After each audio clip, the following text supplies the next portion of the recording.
As we said, they're like a wounded bear. They're down there just clawing, trying to get at it, and they're about ready to kick it off down on the field. The Oilers will get a chance to handle the football initially as San Diego has teed it up. Mike Wood to kick off for the Chargers. The Oilers deep to return.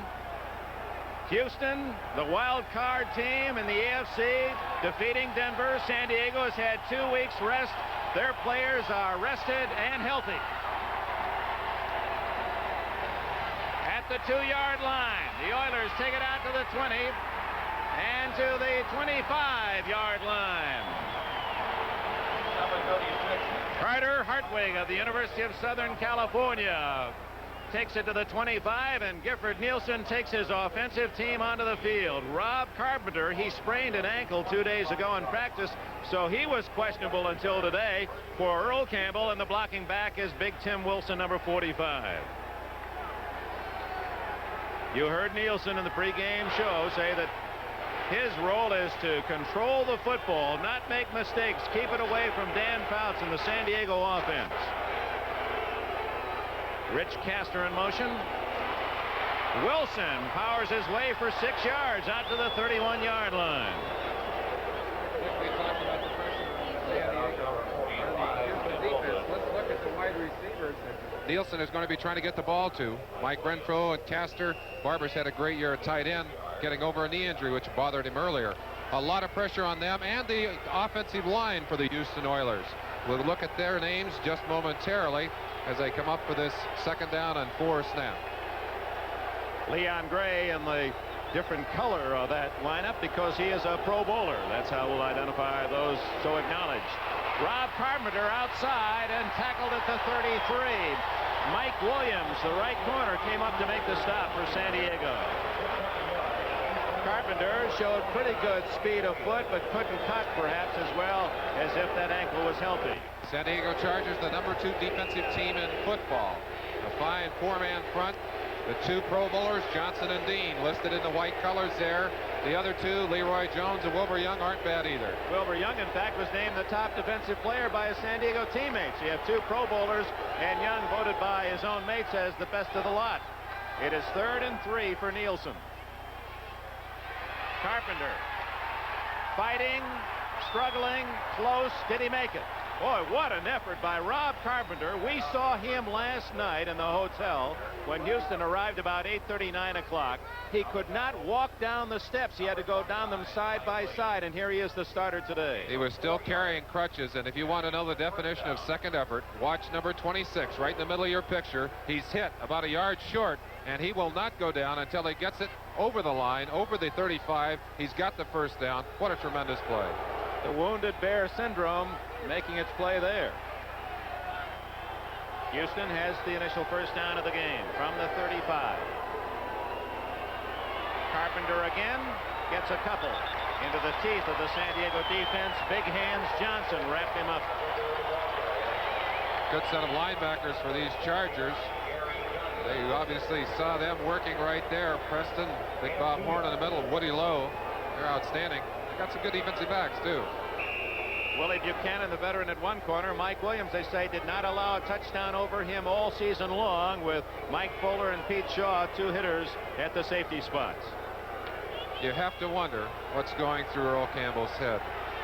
I don't know if I've ever met a player that wants to play more than Earl Campbell. It's got to be killing him to be on the sideline. You know he's hurt. He'd be in there if he were 80%. Quick handoff, but no gain at all as Gary Johnson wraps up Tim Wilson. And that'll bring up 3rd down and 7, and the first obvious passing situation for the Oilers. And we're going to see a conservative game plan, obviously, with a backup quarterback in the game. Bum Phillips is not going to let him open it up as he would if he had Pastorini in the ball game. And of course, the loss then of the conservative power of Earl Campbell hurts even worse when you want to keep it on the ground. 3rd down, a long 6 at the 38 and a half. Ronnie Coleman in the game as a flanker left. Double wing. Nielsen's first attempt. Incomplete, and then Barber makes a miraculous catch. Mike Barber deflecting it high in the air and then diving to grab it off the grass. What a play. Well, Gifford Neilson may surprise you in this ball game. He knows how to throw the football. He's an accurate passer. He is not a power and arm passer. He cannot throw that deep ball as well as he can throw the short one. He gets this one a little high. He's got to be excited. But watch the incredible catch. Ball banged away, and that's the kind of play that the Oilers are going to have to make today if they're going to win this football game. And there's one by Barber. What a big play. Talk about never taking your eye off the pumpkin. First down at the 48 of San Diego. It is Wilson. No gain. Now that's a play where Earl Campbell often stopped. You saw him gain 3, 4, 5 after hit. It won't be that way for the Oilerbacks, and that's to take nothing away from Tim Wilson of Maryland or Booby Clark of Bethune-Cookman or Carpenter of Miami of Ohio, but they're not in that super category. You've lost yourself the top rusher the last 2 years in the NFL when you have Earl Campbell on the sidelines. How they made those yards in spite of the fact that every defensive team was lined up to stop Earl Campbell.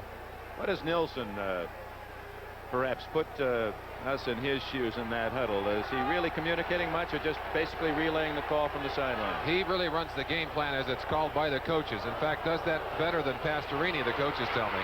Booby Clark, the former Cincinnati Bengal, with a charge down to the San Diego 42-yard line, where it'll be 3rd down and 3. Woody Lowe made the stop for San Diego.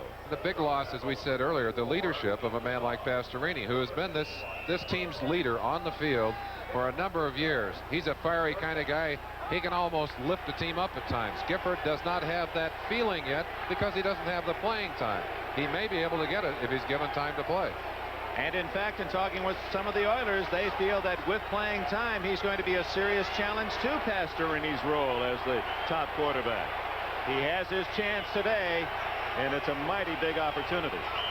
That's Clark in motion, and was Johnson offside, or was he pulled offside by the Oilers? Now, the way he came off, I can't help but feel that one of the Oilers lifted up. Yes, David Carter, number 58, lifted up. It's going to be a penalty on him. And Gary Big Hands Johnson doing exactly what he's supposed to do. A man moves, he comes across the line, he picks up the 5-yard penalty. So instead of 3rd and 3, Don Coryell's defense has Houston at 3rd and 8 at the San Diego 47-yard line. And what a job Coryell has done since taking over the head coaching job here in San Diego early last year. And we don't see an extra defensive back going in. They're going to play their regular 4-3 with their linebackers. Again, we talked about the damage that not having number 00 in there, Ken Burrow, is going to do to this offense. Oh, Barber had it for a moment and drops it at the 42. In line with that pass downfield was Renfro, and I had a feeling that Renfro was actually the target that Neilson was seeking. We had an isolate on Barber. The ball thrown over his head. You see him jammed on the line. It looks like he just tried to go up and pick it off. He was off time in his pattern because of the heavy jam. I think you're right, Dick. The ball was intended downfield. Cliff Parsley will kick for the Oilers. Mike Fuller, number 42, stands at the San Diego 10-yard line. One of the smallest safeties in the league and one of the toughest, Fuller. Parsley kicked so well against Denver last week. He had 3 inside the 20. Drops that one inside the 20, and it will be down at about the 18-yard line. Now has his team as the AFC Western Division champions. Dan Fouts, the quarterback. Lydell Mitchell, the veteran from Penn State. Clarence Williams in the backfield. Fouts loves to throw the ball. In fact, the Chargers have not run effectively at all. And on first down, Fouts to the air as a man wide open. But short hops Charlie Joyner at the 30-yard line. Fouts' receivers, what a pair. John Jefferson, the second-year man from Arizona State, 61 catches, 10 touchdowns. Charlie Joyner, best year ever. The veteran, 72 catches. And Bob Klein, his best year, 37 catches, 5 touchdowns. The veteran tight end acquired from the Los Angeles Rams. He may play a big role today if they take away both the outside men with the doubling, as is the customary pattern for these Houston Oilers. Second down, 10 from the 19. Joyner in motion. Fouts in pressure, dumps it off to Mitchell. 25, and stopped at about the 28 by that swarming Columbia Blue defense of the Oilers. A team that has forced more turnovers than anyone in the NFL. They had 34 interceptions and finished with a +18 in that turnover table. How about those big guys inside, Merlin? Fine offensive line. Their best is at pass protection, and two of the best at pass protection, White and Washington, both Pro Bowlers. The rest of those people in there are all big and strong. They give Fouts a lot of time to throw the football. 3rd down, 2. It's a short 2 at that. Fouts apparently is going to call time and come to the sidelines to talk about it. 50,000 strong. 3rd and short 2 for Fouts. Play action and going deep. McCrary, the second tight end on the San Diego club, left alone on the sidelines. A big gainer for San Diego.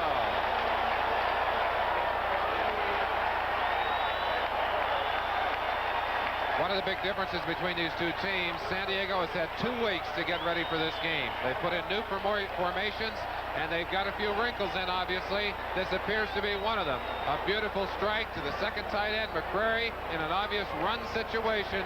He takes full advantage of it, and they've got the ball in Houston territory on the 48-yard line. McCrary caught only 5 all year. That one was good for 34 yards. First down at the 38 of Houston, and Fouts back to the air. There's Bob Klein, wrapped up immediately with a flag down. Art Stringer, 53, with a solid tackle for Houston. Now let's check that yellow flag. The Oilers are indicating it's against San Diego. One of the things that Bum Phillips talked to us about, Dick, the fact that his team had to come in here not only travel, but also on 6 days rest. And he said, why penalize a team twice, a wild card team? He said, it's bad enough that we had to play the extra game to get here. Why couldn't we at least have a 7-day period to get ready for this game? They didn't get here until late last night. They were tired, they were exhausted, and you've gone through two time zones. Very difficult. Charlie Joyner, illegal motion, the 5-yard penalty. Here's the Houston defensive line. Elvin Bethea back in the Pro Bowl with Curly Culp on the nose, and Andy Doris, he's had his best year at the other end. He certainly has. I think this defensive line had put 6 sacks on Morton last week. Just outstanding. Robert Brazil, the outstanding linebacker here, but all 4 of those linebackers are good football players. And hitters. 1st and 15 for Fouts. What a catch, and then Klein lost it as he hit the ground at the 30-yard line as he tried to one-hand the ball. Fouts has not called, or at least Coryell has not called a running play yet. Well, they only like to run to rest a little bit. When they fire the ball there, that's almost an incredible one-hand grab by Bob Klein. Klein has had his best year ever. Most touchdown catches. Really a consistent performer for the San Diego Chargers. And as we said, he'll be a big target today if they continue to double the outside receivers. Fouts is 2 for 4. He was the best percentage passer in the league, nearly 63% on the year. Needs 15. Lydell Mitchell, the veteran, guilty of a young man's mistake. Tried to run before he caught the ball. So 4th and 15. Defensive backs for the Houston Oilers. Certainly underrated on the year. Mike Reinfeldt, who led the National Football League with 12 interceptions, makes the Pro Bowl. Vernon Perry, acquired from Canada, really solidified that backline defense. He's the most physical of the defensive backs. His job will be to cover the tight end today, and he's going to be hanging around on Bob Klein most of the time out there on the football field. 3rd down, 15. Fouts wide open, and it looks as if a first down to 83 John Jefferson at the Houston 26-yard line.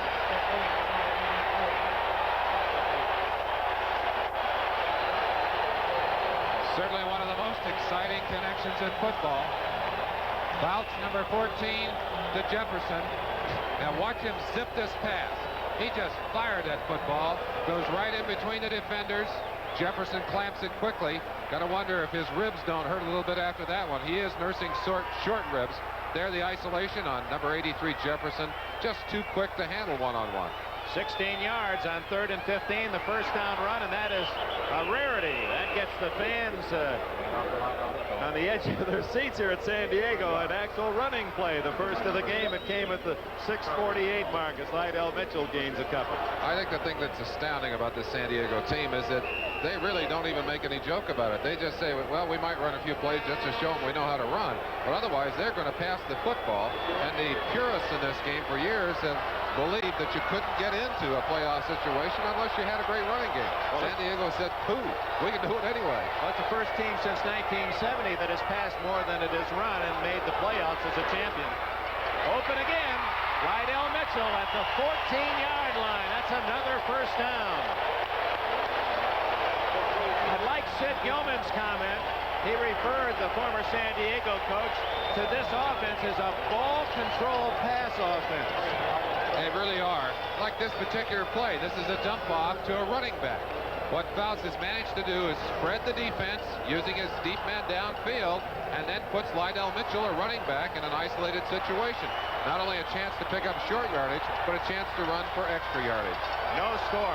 5:45 remaining first quarter. Joyner in motion. 14-yard line. First down play. Clarence Williams gets 2, maybe 3, and flags go down, and we may have a face mask as Buffet, Culp, and Vernon Perry collaborated on the stop. Well, I think that's exactly what we have, and that's a costly penalty down there. That'll move it halfway into the end zone and give them a first down. They'll be inside the 10-yard line. Van Dryfe, the referee, on the 12-yard line, actually the 11, the spot of the foul. Marches at half the distance to the 6.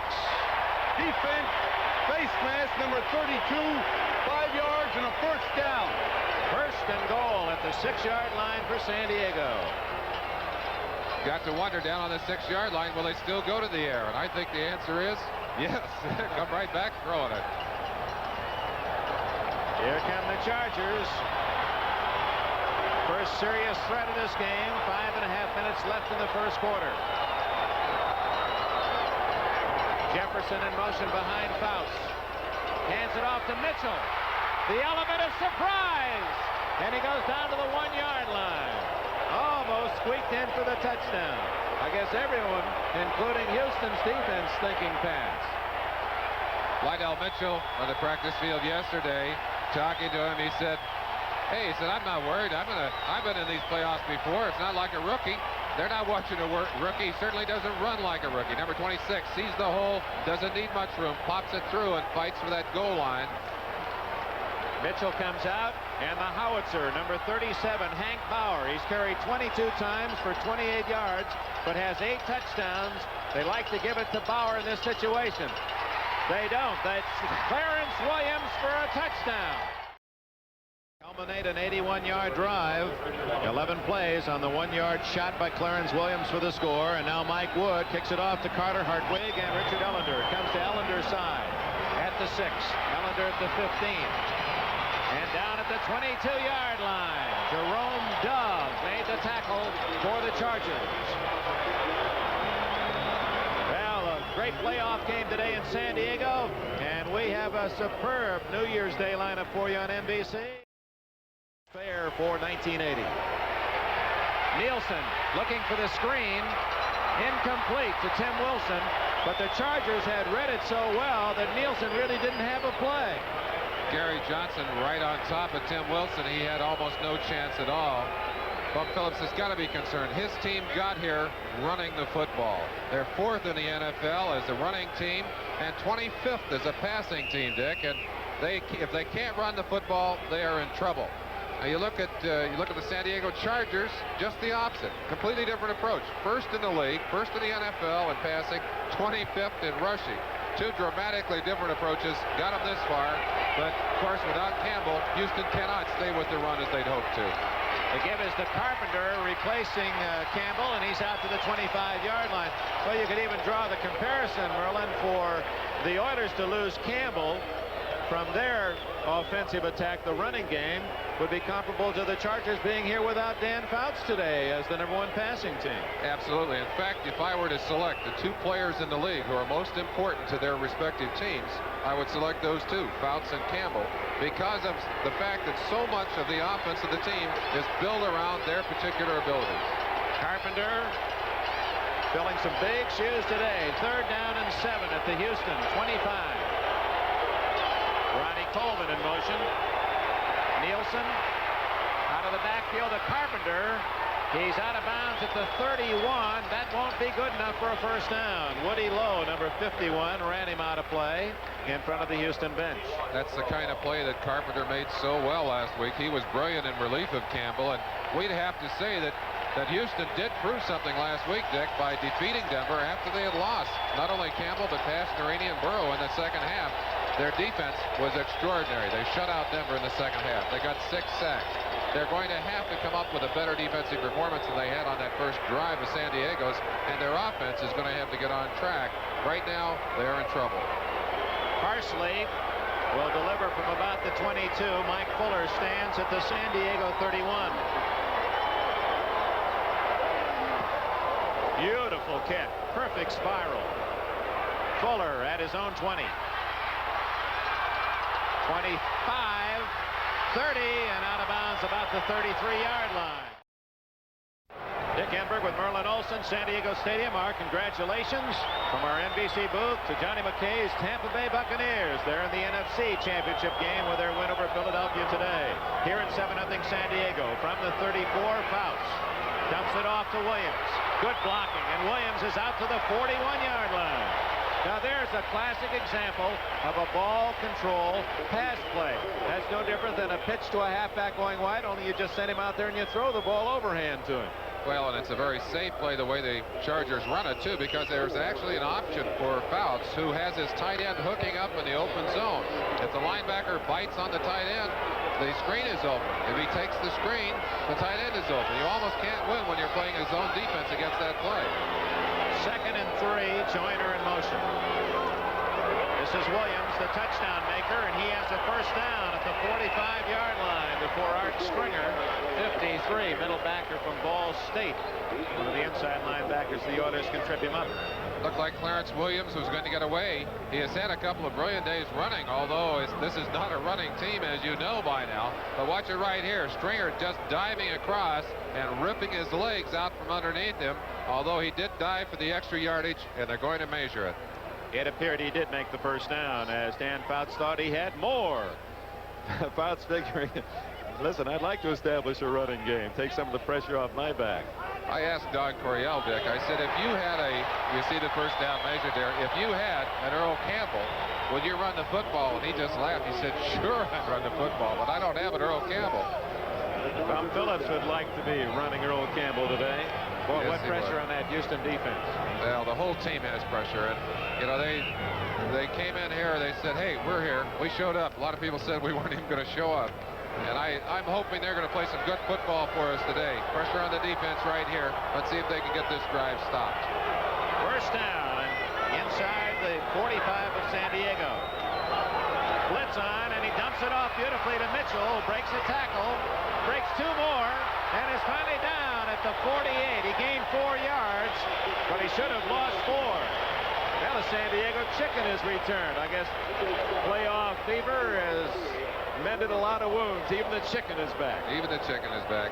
That's an obvious quick dump off to Mitchell. Fouts apparently had read the blitz. Just throws it over the top there. His outlet man.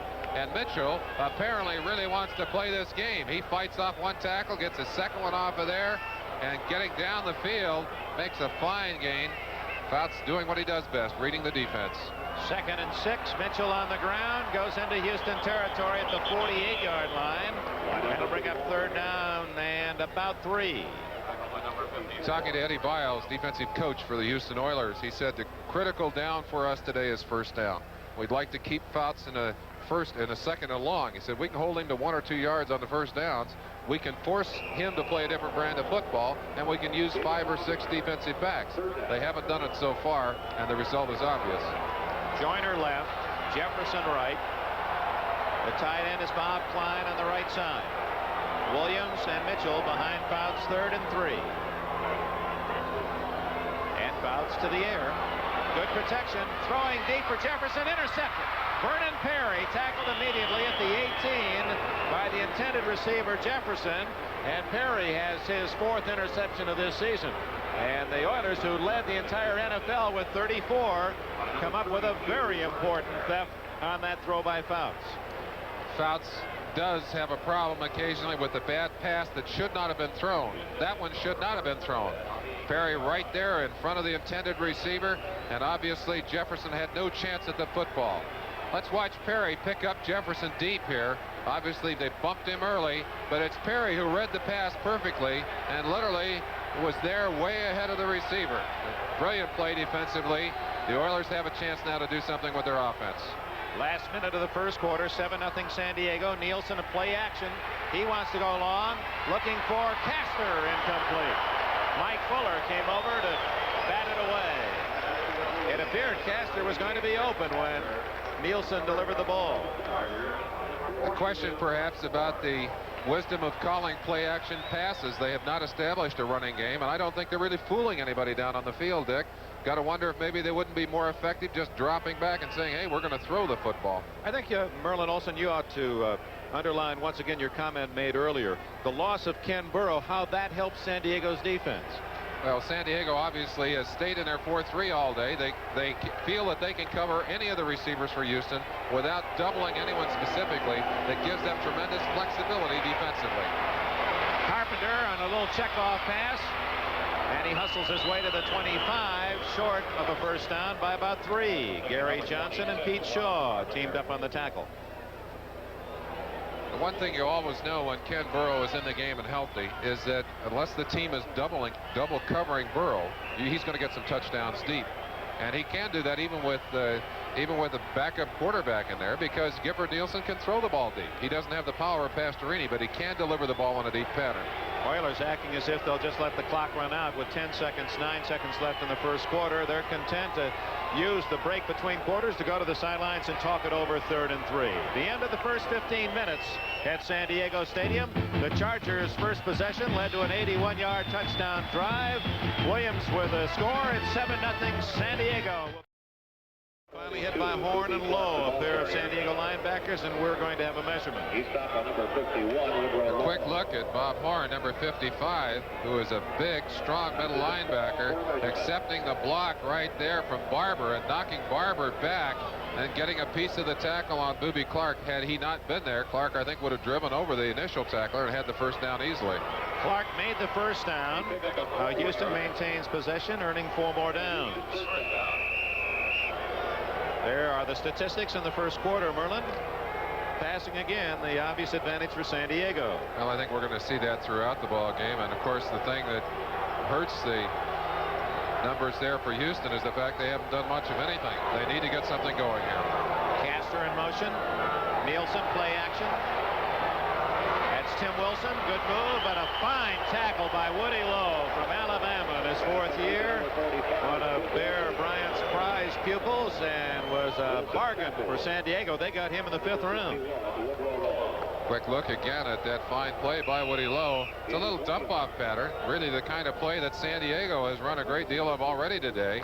Gifford Neilson trying to stretch the defense a little bit, give Tim Wilson a chance to run, but Woody Lowe would not get out of his way. Wrapped him up tightly, picked up only a short amount of yardage. 2nd down and 8. Only one man, Carpenter, behind Neilson. He gets it on a draw. Little daylight. Can't get that block that he needs. Tackled forward to the 36. It'll be 3rd and 3, and Houston has a corner on the 3rd and 3 situation in this first half. Well, they certainly have. But I have to say that after watching Rob Carpenter come in carrying his crutches and trying to walk, I'm amazed to see him on the football field and not showing that much disability to that ankle. He has done a fine job. Carried the tackler there for a couple of extra yards. Going to be 3rd and short. Let's see if maybe if Gifford has got it in him to go for a pass here. Obviously a running situation, but it'll be a fine time to throw one in. 3rd and a short 3. Clark tackled in the backfield at the 35. Knifing through was Gary Johnson, 79. And as they unpile, Wilbur Young, 99. The 2 tackles for the Chargers. Wilbur Young getting tremendous penetration. Watch him from the left side of your picture there. Breaks behind the guard, Ed Fisher, number 60, and shut off any room on the backside. In the meantime, of course, Gary Johnson also penetrating. Number 79 was at the bottom of that stack. Wilbur Young, 350 pounds in college at Little William Penn of Iowa. They said they looked at my weight and knew I could move a little bit. Sure, the NFL scouts found me out there in the Cornhusker country.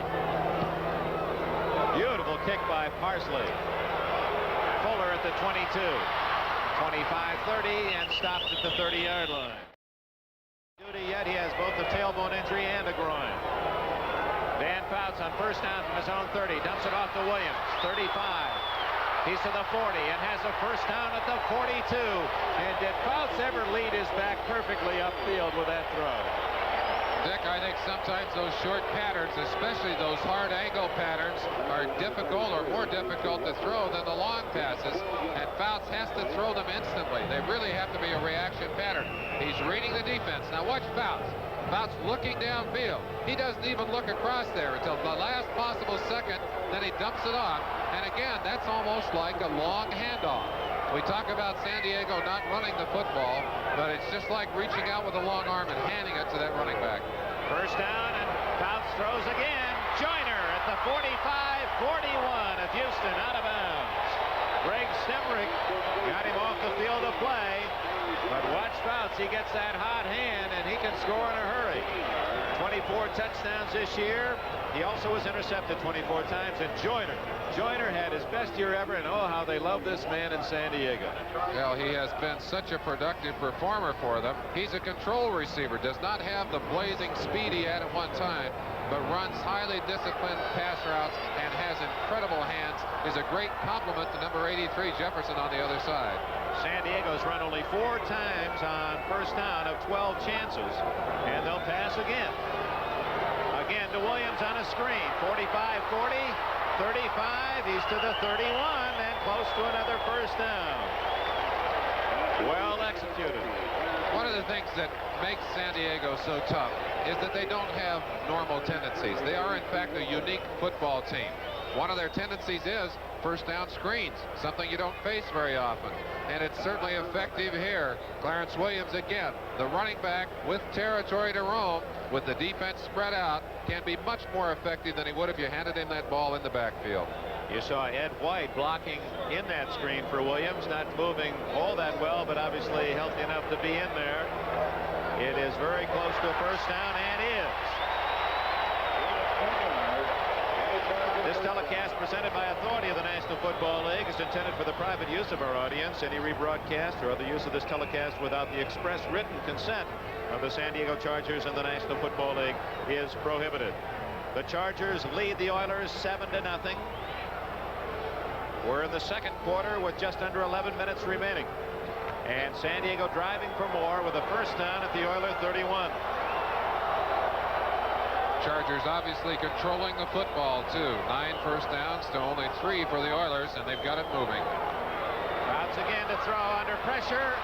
And Bob Klein, you won't see him drop many iron hands on that play, but boy, he just has had a remarkable career. When anything's around him, Klein usually tucks it away.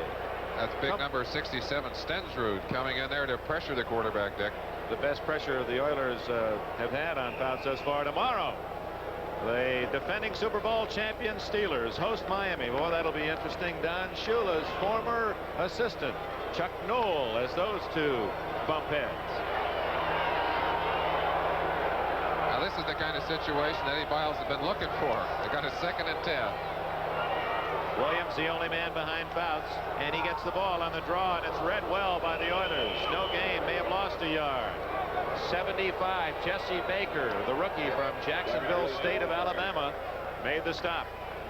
Now, they had a blitz coming, and they had some line stunts, and that is a perfect call against the draw play, because in a draw, the offensive linemen try and let the defensive men come through and hoping to open up some lanes. But when you have a stunt, those defensive men are coming through where you don't expect them. They usually bottle up the draw play pretty well. And did. Loss of 2, 3rd and 12. Fouts has a man at the 21-yard line. Jefferson. Second is Johnny Floyd just in the game. Number 86, Floyd, and he's very close to the first down. John Floyd doesn't get much playing time, but has excellent speed. Again, watch Fouts. Back, Look quick downfield, but knows he's got to go over there to Floyd. Throws the ball low. A smart quarterback keeps that ball low when the defenders are behind the receiver, and he doesn't get that ball tipped away then for the interception. Good pass by Fouts. Excellent reception. And it is another first down. The Chargers, who have passed more than they've run all season long, have now thrown it 15 times and have rushed it just 7. 7-0 the score. Lydell Mitchell picking his way for a good gain up the middle. He's to the 13-yard line. Jesse Baker finally made the tackle, but San Diego in that delightful spot, 2nd and 3. The San Diego Chargers, almost the antithesis of the normal running football team. They surprise you with that run, and it's almost as if everyone is rushing the passer. They drop in there for a fine gain. Got 2nd and short. A terrible situation defensively because the option holds all, or the offense holds all the options in this situation. Ball at the 13-yard line, and Fouts uses his 2nd timeout. At both calls because of misunderstandings apparently between Fouts and the signals which are being sent in from the sideline. 2nd and 3. Clarence Williams has a first down at the 10. That's the good news for San Diego. The bad news is they have to go almost the full 10 to get a touchdown. The ball tickling that 10-yard line. One of the toughest players on the field defensively, number 52, Robert Brazil. Let's watch him at the end of this particular run. A fine run by Williams. Brazil, a man who comes in at the finish right there. Didn't quite need to come in that late, I don't think. That's not his usual style of play at all. This drive started back at the San Diego 30-yard line. This is the 9th play. It's 1st and goal from the 10. Lydell Mitchell gets 4 yards off the left side. That's the Lydell Mitchell of old we're seeing here in the first half.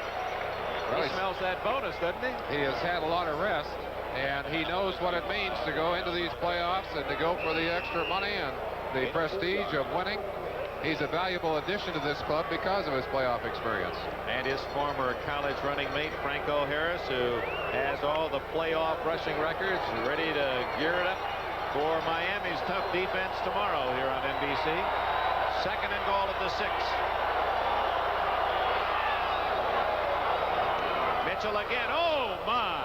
Did anyone get the number of that truck? Andy Doris, 69. New Mexico State, he's 20 pounds heavier at 260, and he got it all on Mitchell.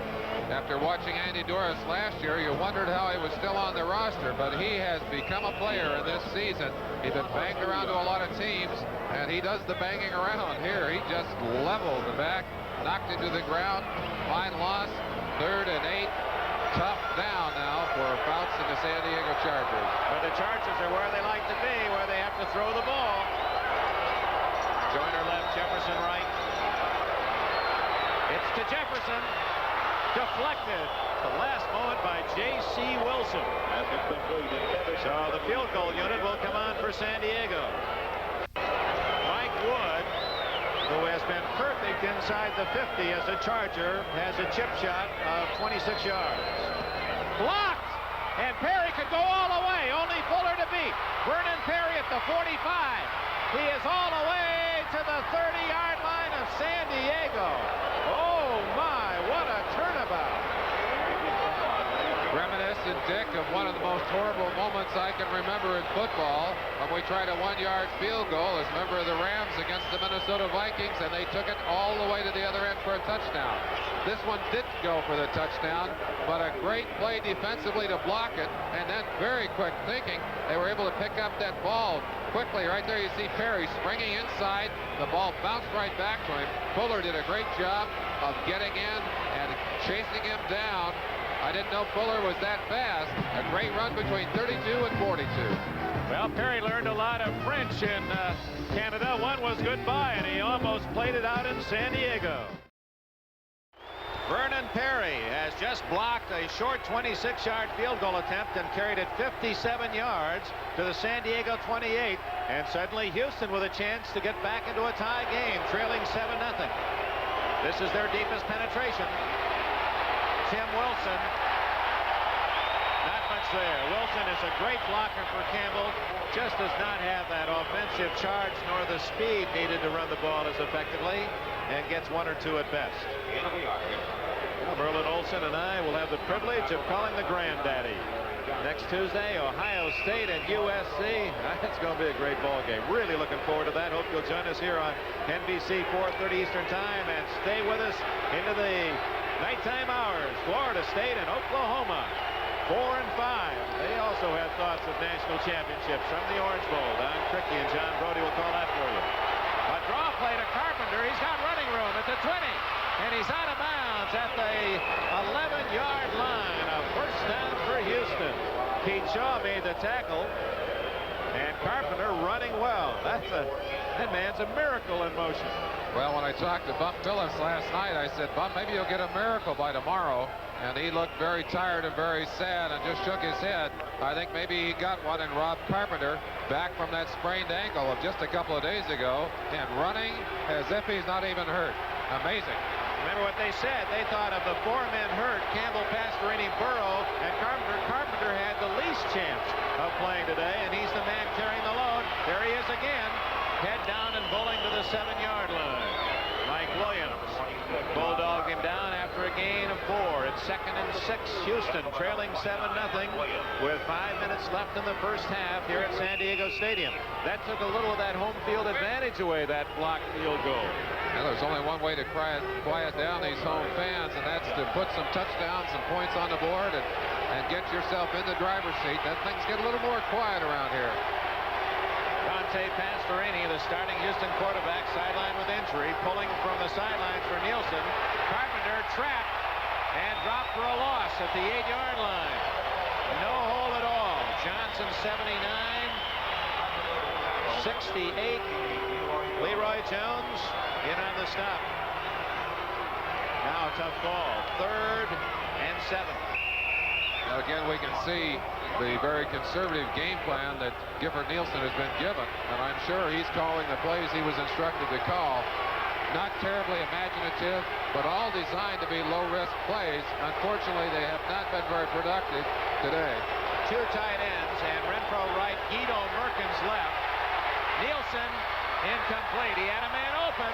Renfro was thinking touchdown, but the pass too tall. Neilson's throws have been high throughout this first half. I think he must be pumping a great deal of adrenaline, and I'm sure the emotion is just giving him a little more zip to that ball. It's kind of taken off on him a little bit. He should have had a touchdown there. I'm sure he recognizes it. Let's see if they can get the 3 points. They need to get something on the board here. If they lose this opportunity, I think it will really hurt them emotionally, Dick. Frisch, very reliable on these short ones. This is a 26-yard attempt, just like the one blocked by San Diego. But Frisch hits it through, and Houston is on the board. The crowd quieted somewhat as the Oilers turned the blocked field goal into a field goal of their own. It's 7-3 San Diego, a high but short kick. Owens at the 11.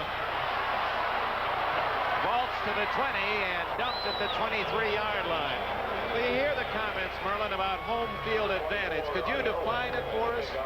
Very, very difficult for a team on the road. San Diego leading 7-3. Bounce to the air, dumps it off to Williams. Dropped at the 24 after a gain of 1. Art Stringer, 53, made the tackle for Houston. And we have Stringer on a second look. Stringer missed 5 games in the middle of the season. Otherwise, he might have challenged Bingham for the leadership and tackles on this team. He's an outstanding hitter. Quick reaction, gets up, good balance. That's the kind of tackle you youngsters out there who are playing football ought to try and be making yourself. Good tackle. Stringer, an interesting guy. He's the club disco king, and he also writes some pretty good poetry. 2nd down and 9. Fouts again into the flat, and Williams can't catch that one at the 19-yard line. It'll be 3rd and 9 for San Diego as we pause briefly for station identification. This is the NBC television network. KPRC TV.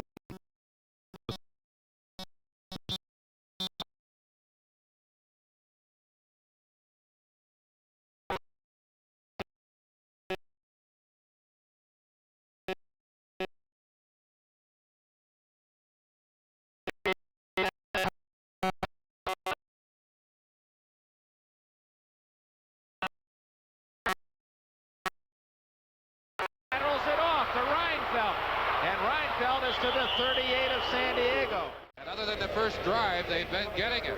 You see good pressure on Fouts. He can feel it coming right there. Unloads the football, and Perry again had read the pattern perfectly. The ball slightly underthrown, but again, there were 2 men on Joyner. Joyner thought he had him stopped. He dropped it off. Houston has a chance on the 40. 3 minutes left in the half. Neilson stumbles, throws to Wilson. 40, 35, 33 goes Tim Wilson. A gain of about 6. Willie Buchanan played his college ball at San Diego State, now back in his hometown, where his number 28 made the tackle for the Chargers. Buchanan, his cousin, former running back, the NFL, C.R. Roberts. Quite an athlete. He was drafted very high as a third baseman by the San Diego Padres out of college. Second down, a short 5. Draw, Wilson. And there's no gain. You see, it takes some time for Wilson to really get rolling. He does not have that quick first step. Certainly what they miss most about Earl Campbell is Campbell's ability to get into that line of scrimmage so quickly and then to cut in any direction. He's an absolutely amazing football player. Nielsen walks to the sidelines. That's the 2-minute official warning. So Houston has 3 timeouts left.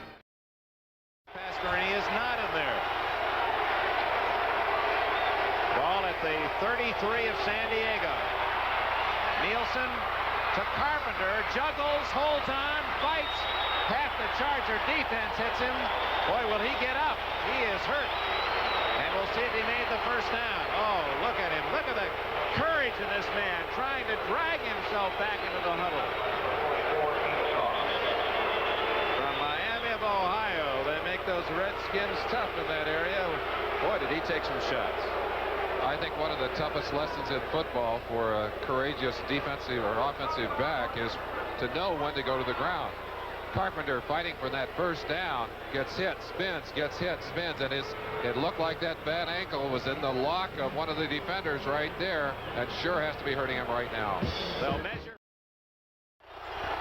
It was a Houston first down. On first down, the throw to Wilson, breaking tackles, and he gets out of bounds at the 17 of San Diego, and that looks to be another Houston first down. 1:35 left in the first half, and San Diego leads 7-3. Opening up a little bit with a pass, but again, a very safe pass. A throw to the outside, not down the middle where it could be intercepted. Wilson doing a good job of getting extra yardage after he got his hands on that football. First and 10. San Diego leading with a touchdown on its opening drive. Houston, as they have all year, trying to take advantage of turnovers created by their tough defense. Nielsen scrambling, and he's got running room. 20, 15, 10, 5, and he's to the 3. And you can see the youngster trying to decide whether to get out of bounds or go for the touchdown, and he paid the price down at the 3-yard line. And for a moment it appeared he wasn't going to get up immediately. Well, and it brought to mind the question, who is the number 3 quarterback for these Houston Oilers? He certainly should have gotten out of bounds. I think he let his courage get up too high in his head here. Should have taken it out of bounds inside the 5, but watch the hit that he takes. He is a courageous young man, and we might as well answer the question. Guido Merkins is the other quarterback, a man who's played wide receiver too. But Houston trying to take advantage of Vernon Perry's second interception, have it well inside Charger territory, inside that 5-yard line. Let's see if they can get the touchdown. Pastorini couldn't wait to get on the field. When he saw Nielsen get up slowly, Pastorini ran out to give him a pat on the back, give him the moral support. And I think Dan kind of hoped that he might stay in at least to hand it off. Perhaps an interesting point to make. One of the things the Houston Oilers pick up with Gifford Neilson on the field is more mobility, because he does have more mobility and more speed than Pastorini. Although they do lose some of that experience, as we said earlier, they do pick up some mobility and some running ability from Gifford Neilson. Well, Bum Phillips, he likes to watch the baskets too when he has a free moment. It's not been an easy week to relax. He'll be on hand. I hope you will too tonight. 11:30 Eastern Time. Kentucky and Notre Dame, 2 of the top 3 teams in the nation. Got to wonder if maybe Bum Phillips wasn't having a heart attack when he saw that hit on the sideline and watched Gifford Neilson get up very slowly on that last play. First and goal. Houston, ball at the 4-yard line. Houston trying to take the lead at halftime. We have 1:11 remaining before the intermission. Mike and Brian with all the highlights for you at the break. This is Boobie Clark breaking a tackle and getting to the 3-yard line. He got through 2 of the Chargers, but could not fight out of the grasp. A tenacious tackle as they unpile by Willie Buchanan, who saved the score. Clark a little slow getting to the outside, but did a fine job of avoiding a tackler and breaking clear. Looked like he was going to be stopped for about a yard loss. Managed to make a yard. Bum Phillips Oilers have 1 timeout remaining. The clock is running. 40 seconds left. Second and goal from the 3. This is Wilson to the goal line, but stopped. And the Oilers. Preceding announcement furnished as a public service by the National Football League. 29 seconds left in the first half here in San Diego. Beautiful day. The Chargers appeared to have it all their way at the start, scored easily, but now it's Houston on a couple of turnovers, just a yard away from taking the lead themselves. Neilson throwing for Barber, incomplete. Either the ball was deflected or not thrown well. It took a long time to get to Barber, who was open. Barber open, could have had it if it had been reached him sooner. Looked like he kind of lost his balance turning away. The ball thrown on the wrong shoulder. Watch Gifford here. Throws it behind Barber. Barber has to turn back, and as he did so, hooked his cleats. Almost caught it anyway. Let's see if they're going to go for it. Nope, they got Tony Fritsch in there. Going to kick it up. They want to get the sure points, put it within 1 point, then a field goal would put them ahead. So with 25 seconds left, on 4th and goal from inside the 1, Frisch with an extra point field goal attempt. Actually closer than an extra point, and the Oilers get 6. On 4th and goal from the half-yard line. This could be the game. This certainly could, and with Campbell in there, they were successful on 67% of their short yardage situations. You can bet he would love to have him in there for this one, but they need this play to get this game back in their side of the field. Boobie Clark is the lone setback. It's Clark sweeping and scoring. Boobie Clark cuts back inside a block, and the Oilers, with 19 seconds left in the half, are in front. So that little penalty becomes a big difference in score. Same kind of play they ran earlier to get a little yardage. Clark outside slow. The defense kind of overruns the play. He cuts back, pulls over the top of 1 tackler. Outstanding play. And let's watch the veteran center, 55, Carl Mock. He makes the key block. Bottom of your picture as he dumps Preston, and Clark goes right over the top of Preston. Now Frisch, actually farther away than he was for that field goal try, hits the extra point. And surprise of surprises, Bum Phillips wounded Oilers lead 10-7. To believe that the happiest man on the field, Bum Phillips. What a great man he is. And he gets a hug from one of his assistant coaches. Receptions, a blocked field goal and long return to set up the 10 points for Houston. Well, they've got other players picking up the slack. They need to pick it up right here. They don't want to give away anything cheap in these final seconds. Hank Bauer at the 10, the 15. Bauer to the 25. And down at the 27-yard line with 12 seconds remaining in the first half, and Fouts with a chance for a long one if he is so inclined. Dick, one question we ought to ask here before the half, if Houston can hold on and win this football game, they probably will have the services of at least Earl Campbell by next week in that critical game, and whichever wins, Miami or Pittsburgh. I doubt if Pastorini would be ready to play, but he might even be ready. So it's possible that all 3 of those wounded Warriors could be back in action next week. Campbell relegated to the role of cheerleader today in San Diego, and he's had something to be pumped up about. Now Fouts. He guns it for Jefferson, and he's down at the 47-yard line. Jefferson open again. San Diego uses its final timeout, stopping the clock with 3 seconds remaining. This will be all or none for San Diego. Obviously the last play, unless there's a penalty of this half. Fouts going deep for Jefferson, and Perry the man to bat it away. He line drives this one to Owens at the 9. He's at the 20 with blockers. He's at the 30. And to the 35. Good return for San Diego. And the crowd is reawakened as Fouts comes on the field. First half statistics. The statistics, not surprisingly, do favor the Chargers, except in time of possession. The Oilers hoping to hold time of possession down. They've done that. But the real story, actually 3 turnovers, 2 interceptions, and a block kick that have resulted in 10 points for this opportunistic Oiler team. They like more of the same, and the Fouts-led Chargers would like to get on track here with another quick touchdown. First down from the 35, and Fouts to throw. To this side, almost intercepted by Washington. Ted Washington, the linebacker, often will blitz, play that stand-up position, almost a college end position. Got that well-covered left hand on it, almost pulled it in. Washington, a man who usually comes out on passing situations as he is now, as they insert a couple of defensive backs, or actually one defensive back and an extra lineman. They'll go after Fouts here. It looked like he couldn't get that other arm up. It's possible he has an injured shoulder or an injured arm. Second down and 10. Fouts, the quarterback, sends one of his backs in the pattern. There he is. Lydell Mitchell incomplete at the 45-yard line. Let's reset that San Diego offense for you. Fouts at quarterback, and in the first half, Fouts was 12 for 21 on 149 yards, 2 interceptions. He has with him as his running mates Clarence Williams, who scored the San Diego touchdown, and Lydell Mitchell, who just dropped that pass in the left flat.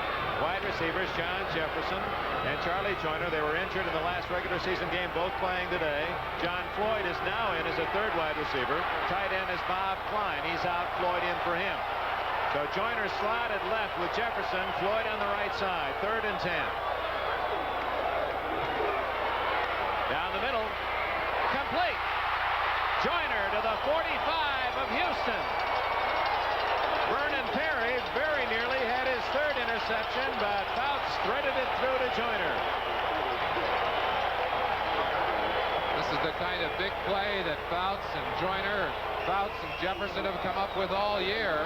As you said, he almost jumped away and got out of there. Watch the pattern here. Joyner running a very disciplined pattern. The ball perfectly thrown, or it may well have been intercepted, as you said, Dick. Great throw by Fouts. Perry had good coverage on Joyner. First down in Houston territory. Fouts has Bob Klein, the tight end. First down at the 29 of Houston. And the Chargers are starting the second half in much the manner that they opened the first half. That was offside. Houston declined by San Diego. Would appear that Fouts beginning to find his stride here in the second half, and this is exactly what the Houston Oilers coaches, and especially the defensive coaches, did not want to see happen. They wanted to come out and shut down the offensive attack. Look at Bob Klein going deeper than he normally goes against the Oiler defense. Fouts getting a little extra time, gets the ball in there. And he was roughed by Brazil. Brazil just gave him a little bump, but Fouts with a little acting gets 15 more yards. You're not to hit the quarterback after he releases the ball, even though it, by Brazil standards, was just a gentle touch. First down at the 14. Bob Klein, key catch for the Chargers, who trailed 10-7 early in this third quarter. Klein shifting to the left side. On the ground, Clarence Williams to the 10. To the 8-yard line goes Williams, who is a former running back at South Carolina. Kevin Long of the Jets was his teammate. You may have to wonder why the Chargers are shifting so many people around. Bob Klein going from one side to the other and people going in motion. The Oilers try and flip-flop their linebackers. And when you shift your tight end very quickly, they can't do that. You can end up deciding who you want to run at by moving the tight end, get a shot at people who aren't used to handling the blocking of the tight end.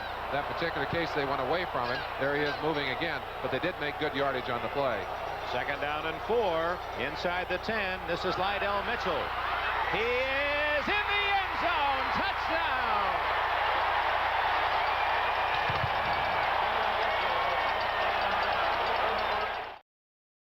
He's got a confident team. I'm sure he didn't panic in that locker room.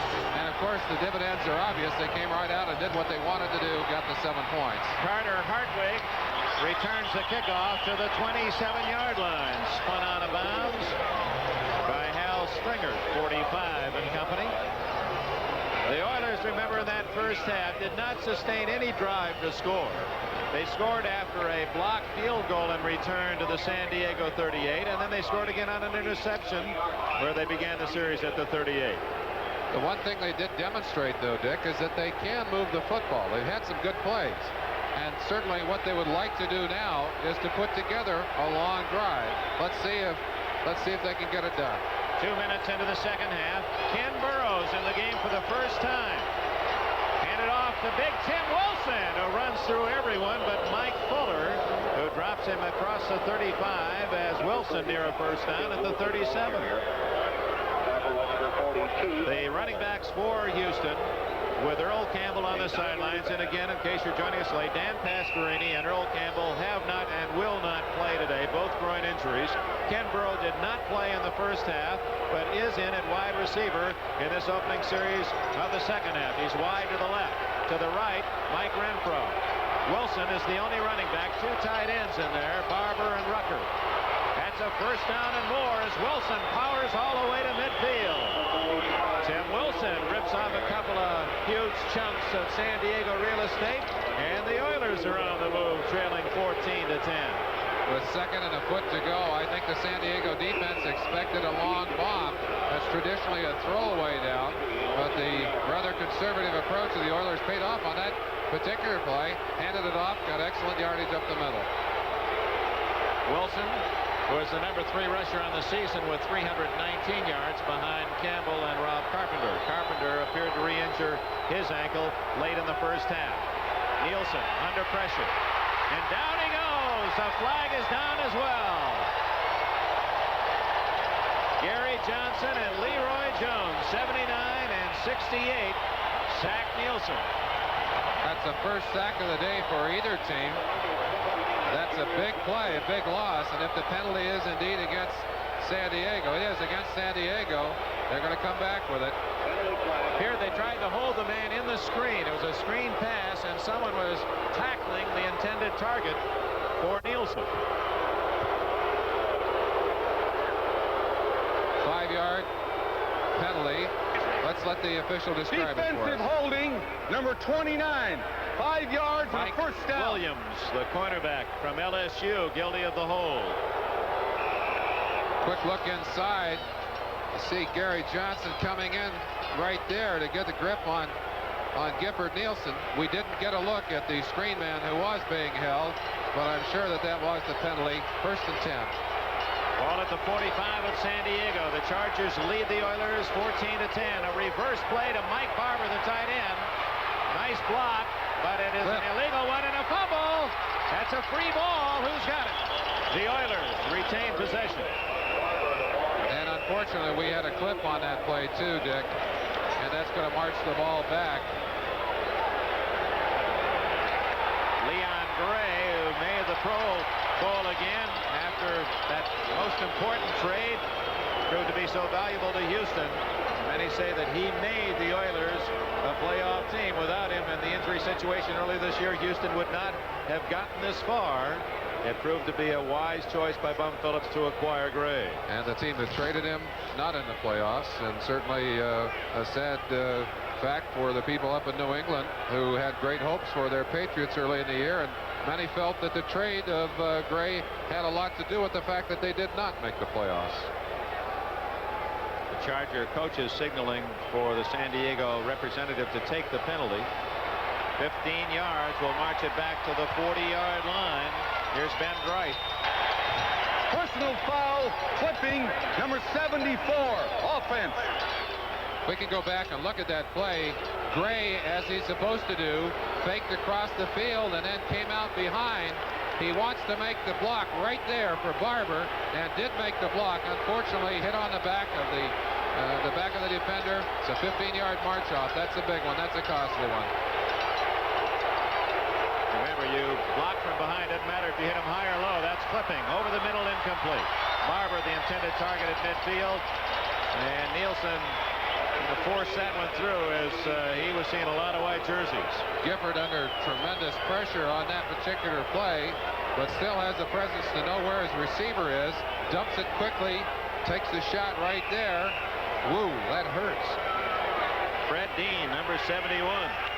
Dean, one of the premier pass rushers in the NFL. An all-pro on most selections during the year. Fighting to get in there. Got a piece of Gifford. Pulled him to the ground. Barber almost had that football, though. He got a chance at it. His feet caught on that turf. That turf has been hard on him today. 2nd and 25. Houston at its 40. Little mix-up, and Boobie Clark started right, goes left, ad-libs his way out to the 43-yard line. One of the problems facing the Oilers, Mom Phillips, who told us about it last night, is the fact that Clark has practiced only one day at fullback. Well, as you can see, he is an outstanding rusher, or has been in his past history, as you watch him here searching for a little room. But he is playing an unfamiliar position. It would not surprise us to see him make some mistakes today. Apparently, that's what happened on that play. Clark, as often happens, fighting just to get back to the line of scrimmage, made a couple of yards. 3rd down, 22.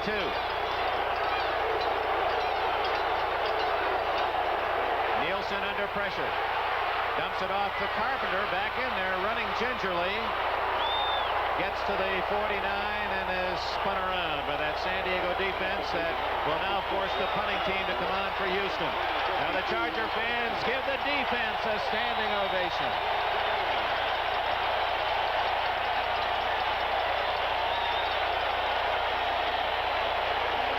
Well, that's the home field advantage we talked about, and they love him here.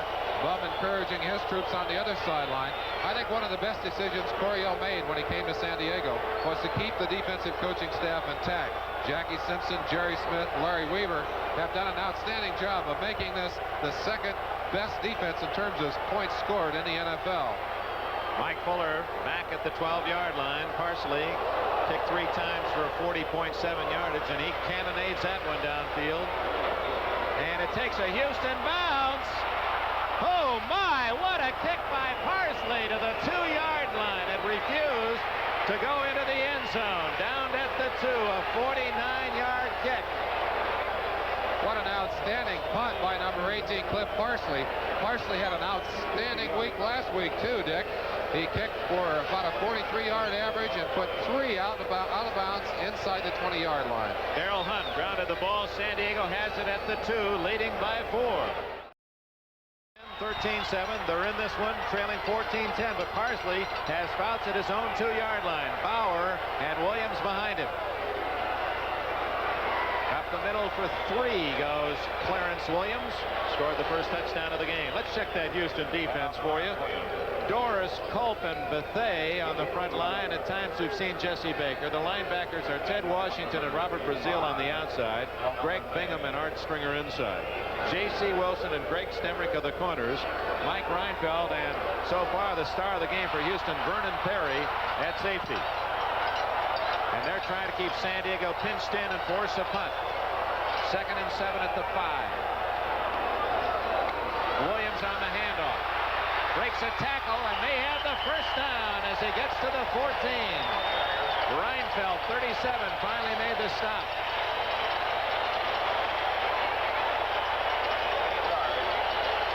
Eight-yard gain for Williams. Williams doing a good job of running the football. Looked to me like they're blitzing, expecting the pass. Linebacker picked up nicely there. Does not get over to make the tackle. Williams breaks out of it. Gets away for the first down. Watch J.C. Wilson. He goes right through his legs. Hello. And Williams ahead for an 8-yard gain. Williams is right in the middle of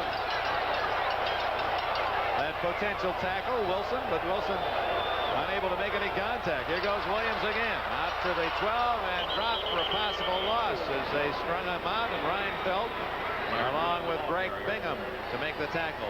Big play Bingham, they call him, because he's made an interception in each of the 3 Houston playoff wins these last 2 years, and had that big one against Denver in the second half last week at the Astrodome. Bingham there to collect the tackle. The play set up by Elvin Bethea, number 65. Bethea upfield very quickly, forced the play wide and deep. Bingham took advantage of it, hit him for the loss. 2nd and 11 at the 12. Fouts under pressure.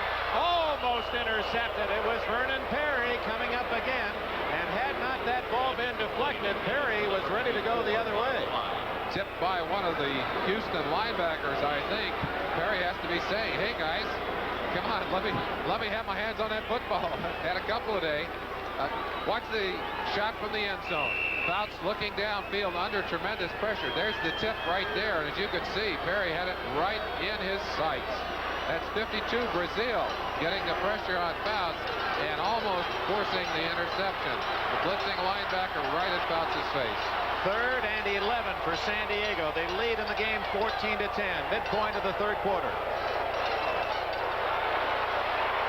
Fouts long, incomplete to Charlie Joyner. Just couldn't stretch that 5'11" frame long enough at the 40.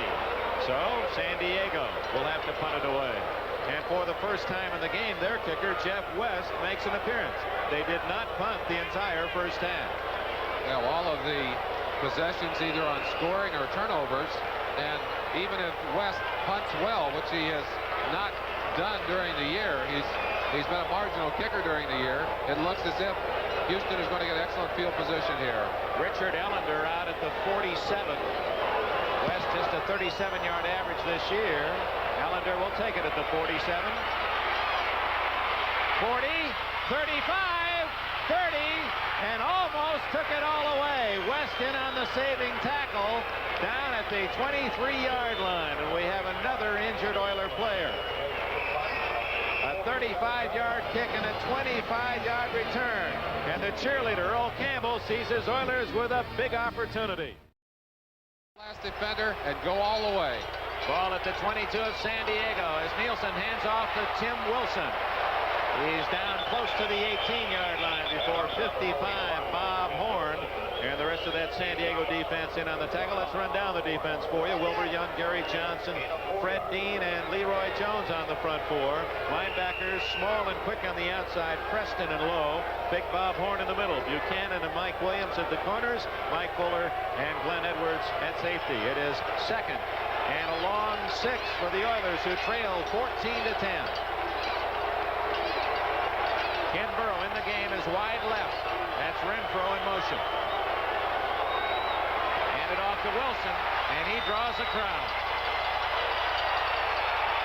Fred Dean, Gary Johnson, Woody Lowe all in on the tackle. No gain. It'll be 3rd and 6. Right into the teeth of that defense. Certainly Gifford Neilson is going to have to come up with something here on 3rd, about 7 yards to go. The Oilers have had 3 turnovers early, and this is the 4th. They've taken advantage of 2. They need to get an advantage on this one. They need to get some more points. They can tie it with a field goal. They can go ahead with a touchdown. Now they fall 1 point. You majored in math, didn't you? Ah, son of a gun. Only missed by 2. Are they given extra points on these field goals today? Not today. Back goes Neilson. He has a man open. And what an interception by Mike Williams. Mike Williams, a brilliant play.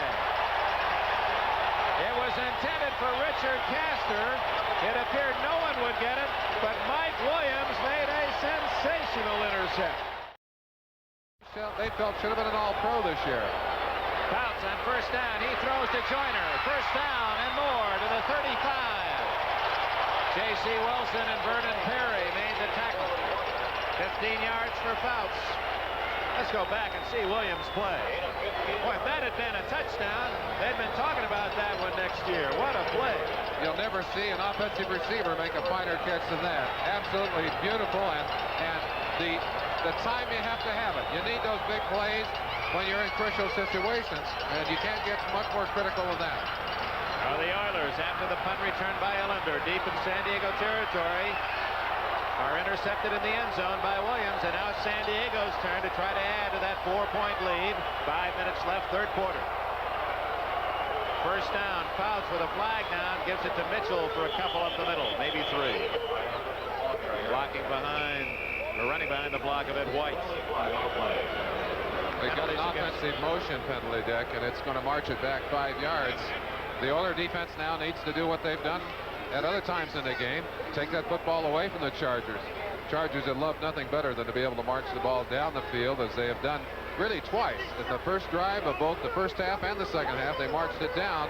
Other than that, they've had it taken away from them, except the one time that they punted it. There's the former Bayou Tiger, Mike Williams from LSU. That intercept. Reminder, same-day coverage tonight. Kelly Tripucka, third-rated Irish of Notre Dame, against All-America guard Kyle Macy, the number 2 ranked Wildcats of Kentucky. That's 11:30 tonight on our weekly college basketball game on NBC. Lydell Mitchell on 1st and 15 gets only a couple, so that was a surprise that Don Coryell fed into Dan Fouts to run on 1st and 15. Didn't work. Brazil sneaking down inside, coming from the backside, trailing the play. He's responsible really for, not for that. He's responsible for a play coming back, a reverse. Got a little shot on the ball carrier there. He better be careful to get himself 15 yards. Second down, 13. Big Louis Kelcher, the all-pro defensive tackle, injured early this year, but now is on the roster. Could play today. Did play, in fact, against Denver. What a giant he is. Pass situation. Oiler defense very loose. Over the middle. Complete to Klein. Stopped at the 39. That'll be short of a first down by about 7 yards. Art Stringer made the defensive play for Houston. Fouts was absolutely leveled on that last play and looked for a minute as if he might be hurt. Watch the shot that he takes after he throws this pass. Fouts gets the ball off, but he just gets banged away. Art Stringer there to make a fine stop on Klein. It'll be about a 3rd and 7. Watch again as Klein breaks free. Good pass, good pickup. Picked up about half of it. Needs the other half here. 3rd down, 7 for Fouts. The throwing man from the University of Oregon. Flag down. Joyner has it. What would be a first down, but there's going to be a holding call against San Diego. Elvin Bethea was about to come in the back door and wrap up Fouts when someone grabbed Bethea. Fouts puts some heavy demands on his offensive line. He throws some patterns that take quite a bit of time to develop. And very often to get that extra time, they have to start using their hands. Billy Shields, number 66, I think the man is going to be flagged for using his hands a little too effectively against number 65, Elvin Bethea. Instead of the ball out at the 46 with a first down for San Diego. The 10-yard penalty will march it back and bring up 3rd down and 17. Carter Hartwig, the 5th defensive back in for Houston. They have a 3-man deep pass defense. Fouts stumbling, now going long for Jefferson. One-handed interception by J.C. Wilson at the 50. He didn't see Floyd. Now he reverses. And down he goes at the 45-yard line. That is the 3rd. Crippled, 3 stars out with groin injuries, but only trailing San Diego by 4 points with plenty of time to go. And after the pass interception by J.C. Wilson, this is Rob Carpenter wrapped up for a loss of a yard. Let's go back to the interception by J.C. Wilson. They say the cornerbacks play the most difficult position in sport. They have to be incredible athletes. Look at this incredible one-handed play. Hello, I don't even need my left hand. And Wilson returned it to the San Diego 45. The 3rd interception by the Oilers today. Wilson had his eye on a touchdown, got himself in a little trouble, maybe getting a little too fancy, but did the smart thing at the end of it, slid in safe. That's right into second. 2nd down, 11 for the Oilers. Playing without Earl Campbell, Dan Pastorini. Burrow is in. He's going deep. Under pressure, Nielsen tried to dump it off to Wilson. He had Leroy Jones reaching in from behind, trying to pick it right out of his hand. Jones definitely going to try and knock that football out of Gifford's hand. Watch Gifford get back. Total concentration on his receivers. He's going to feel the pressure from the backside from 68. Jones right there. Jones reaches in, gets a hold of that arm just briefly, and Gifford had to short arm the pass. It was thrown short. Receiver unable to get his hands on it. Double wing for the Oilers. Burrow left with Coleman in the slot. Carpenter slotted right with Renfro wide right. Now that's Barber in motion. Nielsen over the middle to Renfro. Breaks a tackle. 35, 30. Now has some blockers. 20, 10, 5. Touchdown, Mike Renfro. Oh, my. The Oilers come back again. And what open field running by the son of former Cleveland Browns star Ray Renfro. Papa couldn't have picked his blocks any better. There's no question about it. The Oilers, who are not hurt, are rising to the occasion today. They know how important big plays are going to be, and here's one of the biggest, if not the biggest of the day. Renfro sees a chance to break it back outside, gets help from his friends, points out the last block there, and dives into the end zone. Again, another angle. And Renfro, the key was breaking that first tackle, and then he picked up a shielding block downfield from Ken Burrow and Ronnie Coleman. Frisch trying to tack on the extra point. Neilson to hold. And the Oilers in the final game of their regular season. Artie Owens and Hank Bauer are deep. The Viennese elf, Tony Frisch, kicks it away high to Owens into 5. He's at the 20 and down at the 23. O.J. Simpson's first production. Should be an interesting movie right here on NBC. I'm going to be tuned in to watch that one. And Orenthal James will be with us in the Rose Bowl on Tuesday. Lydell Mitchell out to the 30-yard line. A gain of 4. I want to talk just briefly about the crowd reaction, not only in football, baseball, basketball. It seems here at the end of this decade that the crowds have become more and more significant, more vocal and involved in their team's successes. And I saw something that I can't remember before in such a big game. At the press conference yesterday, Don Coryell literally pleaded with the fans of San Diego to come out and cheer, almost like a Digger Phelps speech at Notre Dame. Well, I think he knows how much a home crowd can have a positive influence on a team. You see all these yellow shirts here. You've got to believe that they want their Chargers in the end zone. Let's see if they can help Dan Fouts move it down the field. Plenty of time, and finally to Bob Klein. A safety valve first down completion out to the 38-yard line. The deep receivers well covered. Fouts finally found an open man, Bob Klein. Bob Klein, of course, an outlet receiver on that play, but as you said, the key was the amount of time that Fouts had to throw. Jim Hannafin, the offensive line coach for the San Diego Chargers, works very hard every day to help his Chargers pick up those on-rushing defensive linemen and the linebackers. Now watch here as they do their job, forming a perfect pocket for Fouts, who could stand in there until the last moment and dump it off to Bob Klein. Back to the live action. First down at the San Diego 38. Fouts down in the grasp of Eldon Bethea as the Oilers just poured through that offensive line that time, and they had their first sack, and Fouts gets up slowly. I think more an emotional pain than anything physical. Fouts has taken 2 shots. You get an idea of the kind of pressure he's getting on this play, but they in there before Fouts had a chance to turn around, just buckle him underneath. What a contrast to the earlier play when Fouts seemed to have all day to throw the football. Well, got a little kiss there from number 69, Andy Doris. Good job, gentlemen. That was an interesting contrast. The highs and lows in the life of the quarterback. Line. Second down and long for San Diego. Fouts hit and can't get it to Mike Thomas, number 22, making his first appearance in the San Diego backfield. Here's that address again for your tax-deductible contribution to help our American Olympic athletes. U.S. Olympics, Post Office Box 1980K, Cathedral Station, Boston, Massachusetts, 02118. Those were not the signals given by the San Diego assistant coach. He was doing something else. That's Jim Hannafin giving the signal. A man receiving the signals, of course, Dan Fouts, out on the field. He'll look to the sideline and immediately after he gets that pass off. Goes to the ground. Third down, 17 for San Diego. Good protection. There's John Jefferson. First down at the 49-yard line of San Diego. A big play for the Chargers. They needed 17, got 19. And a very emotional response from these San Diego Charger fans. That's the kind of football they came to see. And whatever it was that Jim Hannafin called, it certainly was successful.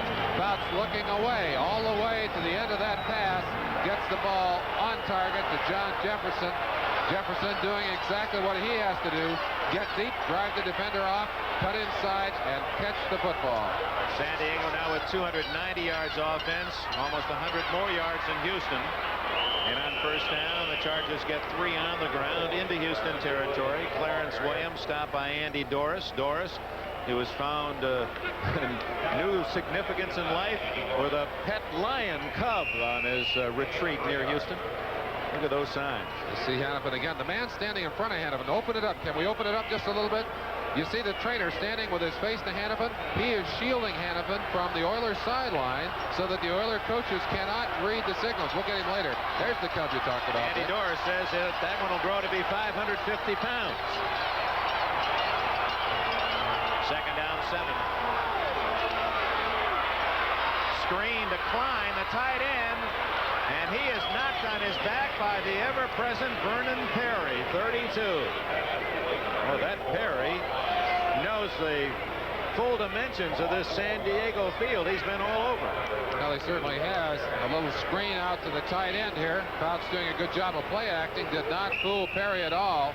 And Perry showing you how physical he is as he handles a 235, 240-pound tight end right here. And Bob Klein knows how to run with that football. Not that fast. Got a little help from Bingham, too. He's around the football all the time. 3rd and 11. Fouts picked up the first down on 3rd and 17. There's Jefferson, incomplete. Just missed connections with John Jefferson. And the punting team comes on for San Diego. Oh, is he lightning quick? Those lightning bolts on his helmet are really symbolic of his talent. Jefferson just like a rocket, getting bumped on the line of scrimmage by J.C. Wilson right there. Across in traffic, has room. The ball just off his fingertips. Fouts would like to have a chance to throw that one over, I'm sure. You all know the story, but Jefferson does not wear those goggles for correction. It's because he was poked in the eye last year, and he wears them to protect against it. Now feels comfortable with them. Jeff West, his second punt, almost snapped over his head. Very high. Fair catch, Ellender at the 22 of Houston. The Oilers have the ball, and we have a flag down, a penalty down at the 48-yard line. We'll check that, and there's also a little push and shove. We'll be back to determine what it's all about. That was Joe Bugle, the offensive line coach for the Oilers, coming in to talk to Bob, I'm sure, talking about what they want to do on this particular offensive series. Houston, surprisingly, in the lead, 17-14 with 12 and a half minutes left. Rob Carpenter breaking tackles and all the way to the 32-yard line. Well, if you're a fan of an underdog, you have to love Rob Carpenter subbing for this man, Earl Campbell. Carpenter has had 2 great performances back-to-back, and this one when he wasn't even expected to play. Tim Wilson dips inside, does a good job of shielding Bob Horn, number 55, the middle linebacker. The rest of it Carpenter does on his own, and that was 27, the last guy hit, 27, Glenn Edwards, who's the most physical of the defensive backs for the San Diego Chargers. First down for Houston at their 32. Under the whip of Gifford Neilson, the second-year man out of BYU. Booby Clark out to the 35 and maybe just beyond. It'll be second down and a long 7 for the Oilers. Bum Phillips, who is quite a gentleman. He, despite all of the toughness of this week, took plenty of time to discuss with us his problems last night, and he was straight, looked us in the eye and said, hey, I don't think any of them will play. He was wrong about one thing. Rob Carpenter, he said, he's hurt worst of all. That's what really makes it tough. He said, I think we'd play a good game if we had Rob Carpenter. Well, it turns out he has Carpenter, and Houston is playing a good game. Second and 7, Booby Clark. He's found the fountain of youth and a first down at the 46-yard line. Clark getting a chance to play. He carried the ball only 25 times all year, and that furrow in the brow of Coryell is growing. Wilson trying to block for Booby Clark, but Booby said, hey, I'm going up through here, and he is showing some of the emotion and some of the breaking speed that he had so well demonstrated at Cincinnati. All of a sudden, the Houston Oilers are starting to run the ball on the San Diego Chargers. I got to believe it's just pure emotion. They said, hey, we got a chance here to run them out. Let's take that football down the field and score. 17-14, Houston leads, 10 and a half minutes remaining. Tim Wilson stopped, fights forward for a yard. Out to about the 49. They have picked up 2. Ray Buckwheat Preston, 52, and Wilbur Young made the stop for San Diego. Gifford Neilson, 6'4", 205 pounds. He was the 3rd round pick of the Oilers a year ago. Again, Dan Pastorini and Earl Campbell, quarterback, the top runner, Campbell, in the entire NFL the last 2 years. Neither has played nor will play. And this patchwork offense of the Houston Oilers has been good enough so far. 2nd and 8. Screen incomplete. Deflected by one of the big hands of Gary Johnson. San Diego Chargers have done a great job of reading the screens that Houston has tried today. They have not been effective with them. Mostly, I think, because of the quickness of that defensive line. They're getting great pressure, but at the same time, they're getting reaction from their people back down the field, keeping that from being effective as a weapon for the Houston Oilers offense. Fans chanting defense, defense. 9:47 left in the game. 3rd and 8 for Houston at the 48.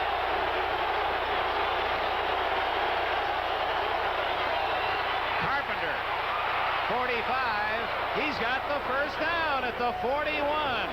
They spread the Charger defense with that double wing looking for the pass, and Neilson on the draw dumped it off to Carpenter for a first down. Obama's got to be proud of all his troops today, but maybe most proud of number 26 and number 32. 26, of course, Rob Carpenter. Look again as he fights for that extra yardage, gets it down inside of the San Diego Chargers territory at about the 42-yard line, and Gifford Neilson can see the goal line from there. Let's see if he can get his troops in there. 9 minutes left. First down, Houston. Trying to drive at least within a fresh field goal. Boobie Clark. Stop cold at the 40-yard line after a gain of 2.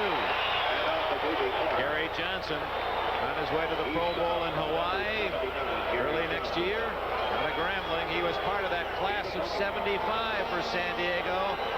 They had a tremendous draft. Mike Williams, Billy Shields, Beretta, Mike Fuller, Gary Johnson, Fred Dean, Louis Kelcher. They stopped him actually closer to the 41, so it's 2nd and 9. 8:27, 8:26, 8:25 left.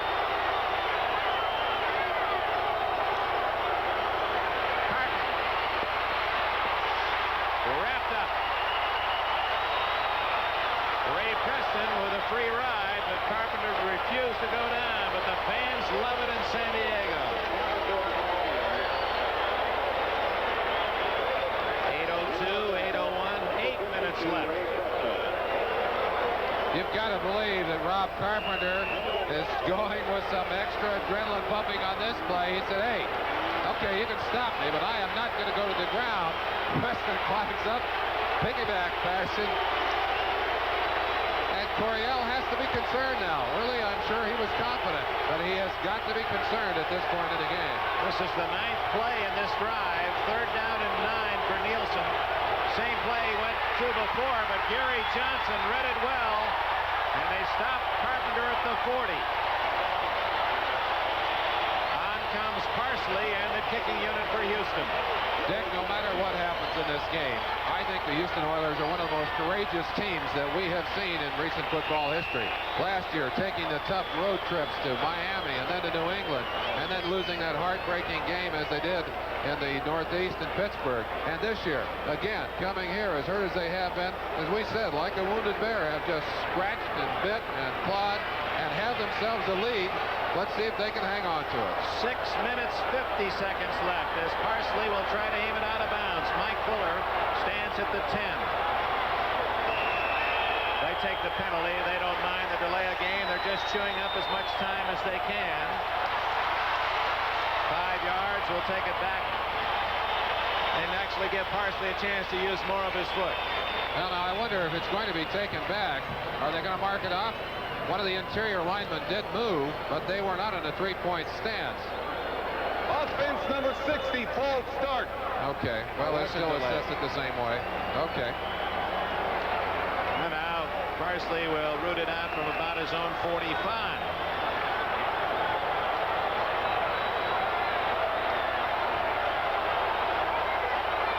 Good snap by Carter. Beautiful high kick toward the sidelines. Fuller, fair catch at the 9-yard line, and Parsley continues to deliver. This is a pass that has to be thrown on time and right in the perfect area as they're splitting the seam between a couple of zones. Charlie Joyner upside down, but not until he got the ball to the 45-yard line, and Joyner comes off the field. He took a real shot. He has had a problem. He's been dizzy ever since he took the head shot in that game 2 weeks ago. Johnny Floyd in motion has replaced Joyner. First down at the Houston 45. Fouts on a safety blitz. Bingham came in. And also Andy Doris to log the second sack for the Oilers. It was not a safety blitz, but Bingham, big play Bingham, sacks Fouts at the 47 of San Diego. It'll be second down and about 18. It was the late pressure by this defensive line that really spelled the doom for Denver last week. They put 6 sacks on Craig Morton, most of them in the second half. And on that particular play, they put Fouts on the ground. Charlie Joyner says he's had a recurring dream that he would catch the winning pass in the Super Bowl. And James Harris, his college quarterback, now the San Diego backup, would throw it. But he's on the sidelines now. Second and 17.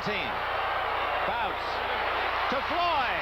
At the 35, maybe a first down. Let's see where they mark it. 35-yard line might be close enough for a measurement. Mike Reinfeldt made the tackle. I think we're seeing the result of 2 very careful weeks of preparation by this San Diego Charger offense. They had a lot of time to dissect this defense of the Houston Oilers to figure out where the weak points are. Right there, number 37, Mike Reinfeldt coming up to make the stop. But Pretty Boy right there, coming down into the Pretty Boy Floyd, catches the football, turns around. A little bit short. Bob Klein helping to give the quarterback Fouts time to throw on that particular pass. It is not a first down. 3rd and inches. Bauer and Williams behind Fouts. 3:52 left. Williams stopped, but he didn't need much, and they're going to mark it right on the 35. We may have another measurement. Fouts says they've got it. First down.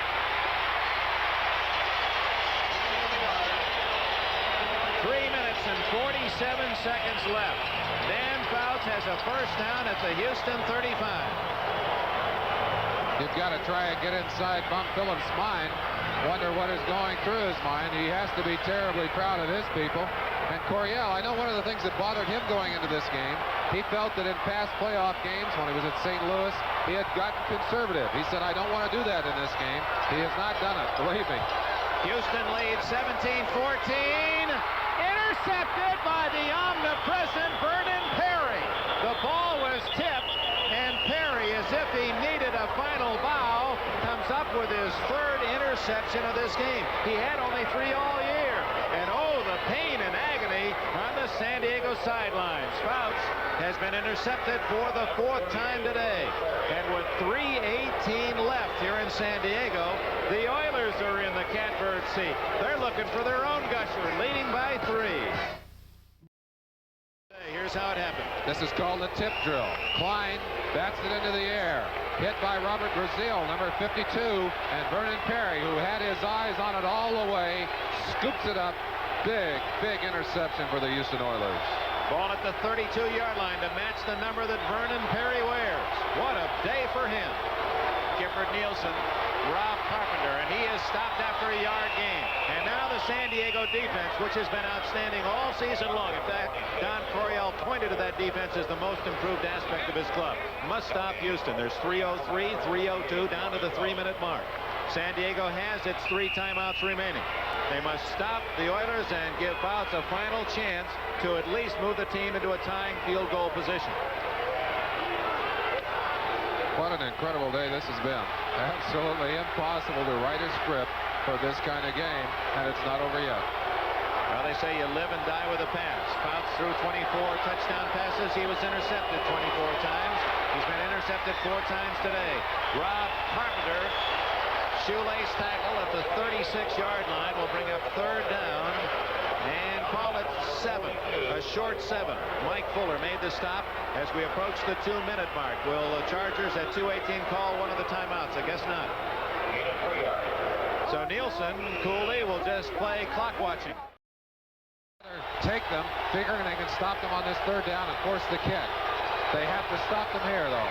Neilson to Coleman, first down. So Bum Phillips goes to the pass on 3rd and 7, and Ronnie Coleman, who had not caught a pass all day, picks off that one, and that really puts San Diego in the hot box. 1:50 left. They have 2 timeouts remaining. They've just used 1, but Houston has 4 more downs, and Bum Phillips is walking a little lighter in those alligator cowboy boots. That may have been his biggest by far. First down at the 49. Rob Carpenter. He gets about 3 into San Diego territory at the 48. 1:44 left, and San Diego uses its 2nd timeout. Merlin Olsen, it's a game of stars, and we all 44 left, 2nd and 7. San Diego has but 1 timeout remaining. Carpenter fights for a couple to the 46. And San Diego uses its final timeout. At the 46, it'll be 3rd down and 5. And let's just project here, Merlin. Well, we'll work on that when we come back. Right now, let's pause for this break. 56-year-old Bum Phillips. They never been prouder.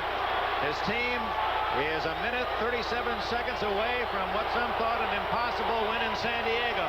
3rd and 5. Carpenter does not make the first down, stopped at the 43. The clock is now running, and San Diego can't stop it. It would be in their best interest to unpile as quickly as they can, but they're slow getting up, and until they get off the man, the official will not mark the ball for the 32nd count. 1:18, what now?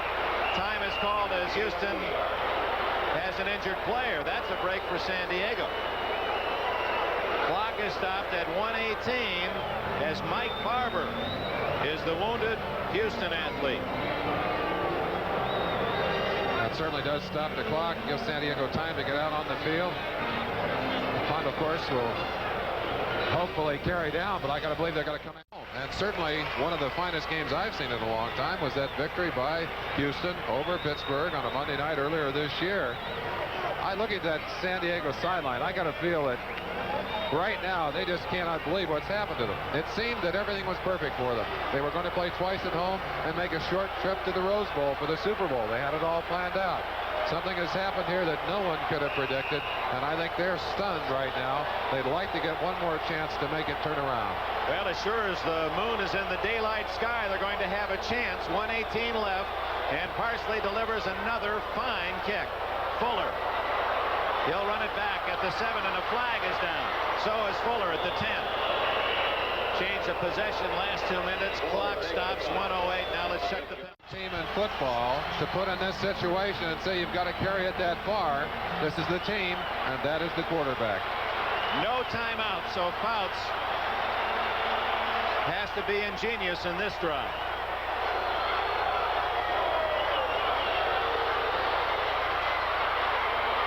Incomplete. Through the fingertips of Jefferson. Carter Hartwig was right there for Houston. Going against the grain, I think everyone, including myself, expecting him to go to the outside, try and get it out of bounds. He went right down the middle with it, threw it just a little bit high. The receiver right here, number 83, his favorite, John Jefferson, and you can see the ball is just out of his reach. He almost got up there to get it anyway. Lucky it was not intercepted. Fouts is going to have another chance. And undoubtedly calling 2 plays in that huddle in case he has a completion in the field of play.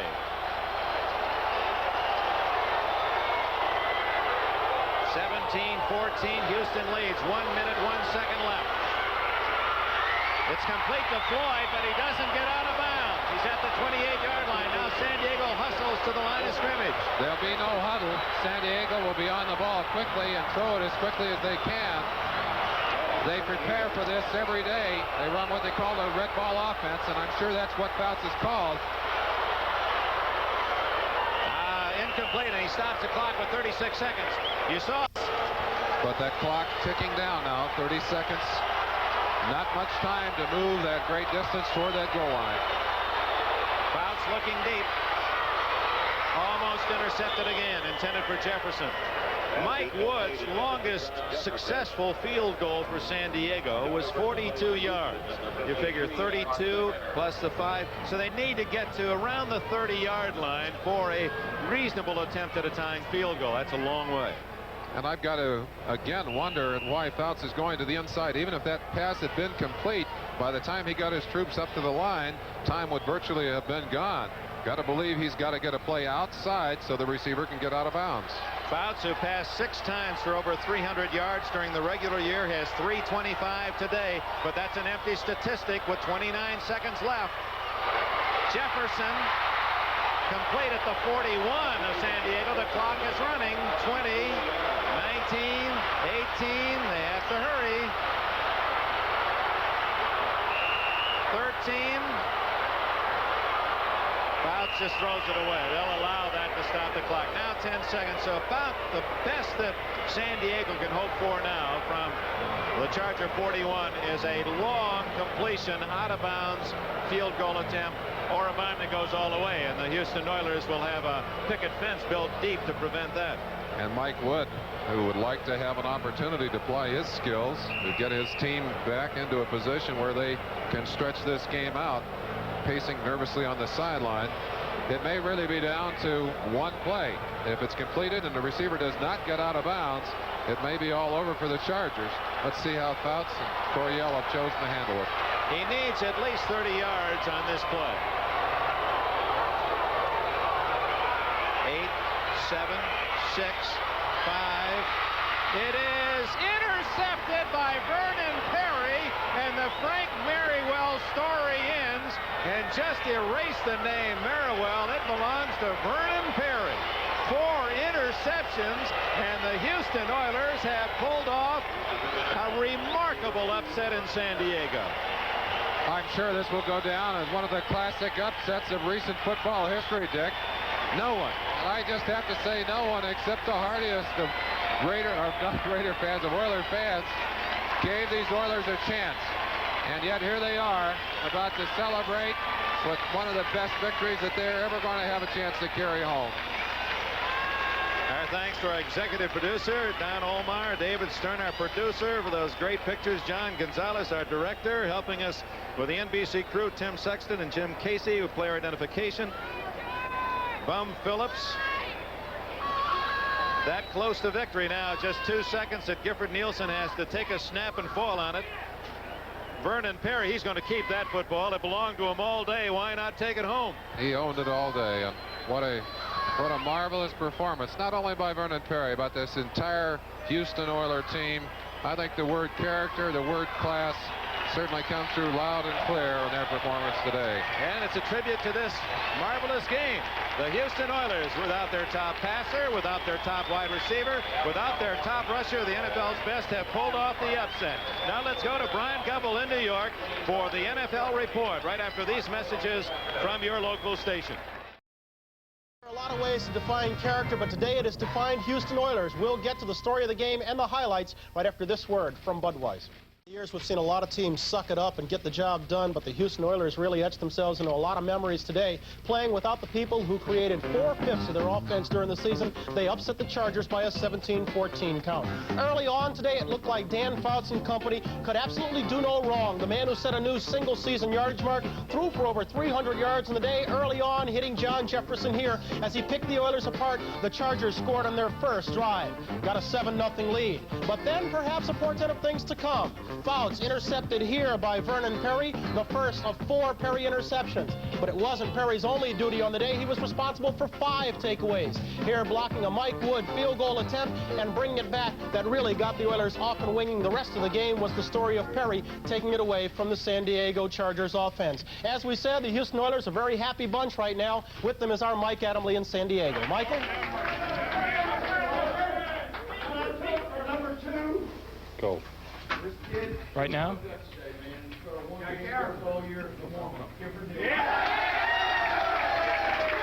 The sound you hear right now is the victory chants of Coach Bum Phillips in the Houston Oilers locker room. They have emerged victorious today, 17-14 over the San Diego Chargers in what has to be one of the most improbable victories in all playoff history. 17-14 the final score, and I guess you could say that Dan Fouts, who has lived by the pass all season long, has perished by it today, and he perished in the person of Vernon Perry, who intercepted 4 different times and blocked a field goal attempt and took it 57 yards. Bryant?